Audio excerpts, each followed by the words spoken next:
this is a Nucleus bolt here with some friends, and I'm just gonna run through the disassembly.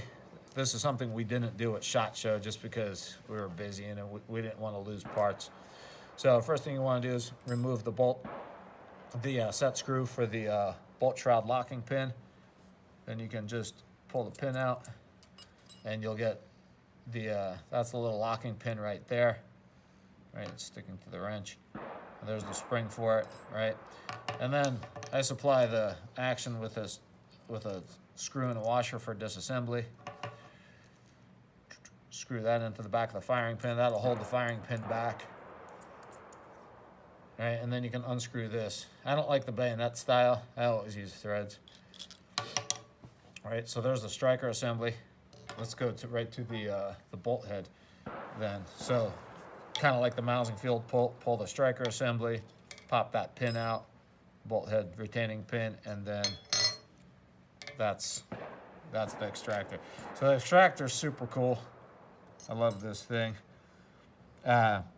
This first little protrusion here has an inclined surface that engages an inclined surface in that pocket, right? So that when it's extracting, the extractor is actually pulled forward, so those inclined surfaces engage one another to prevent the extractor hook from moving radially outward and accidentally disengaging the bolt head.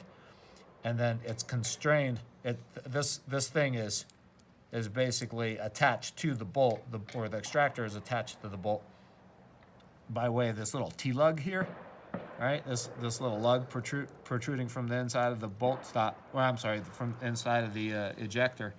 I'm sorry, extractor. Someday I'll learn the names of these parts, right?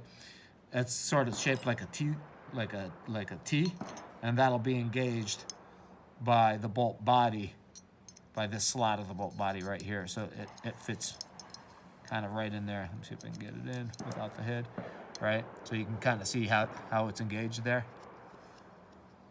See that? Yep. So, and then you can kind of, like when it's like this, you can kind of feel how it's springy, because the whole back portion, the aft portion of the extractor is actually a leaf spring.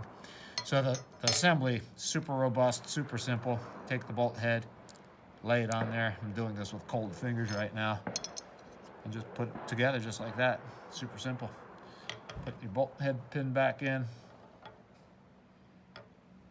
All right, and that's that. And then on the striker assembly, we've got a 15-pound spring in this one. I don't know that I need the washer to disassemble it. I don't have it right now, but basically, you can see the pictures on the website of how this works. You have this,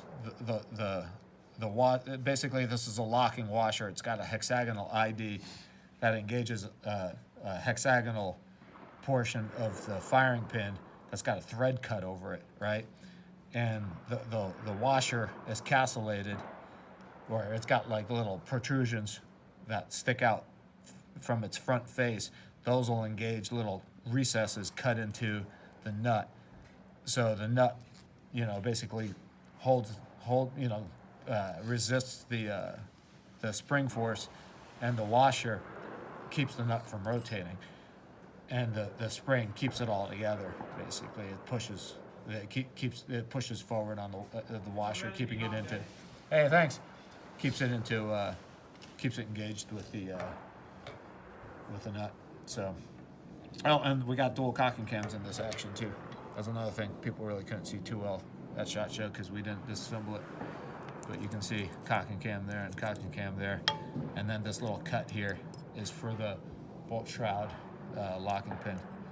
And this is probably ship with these knobs too, right? I think these knobs were well received at SHOT Show, so better than the previous one. I think more people preferred that one, so we'll probably start with that. If somebody wants a different one, they can get it.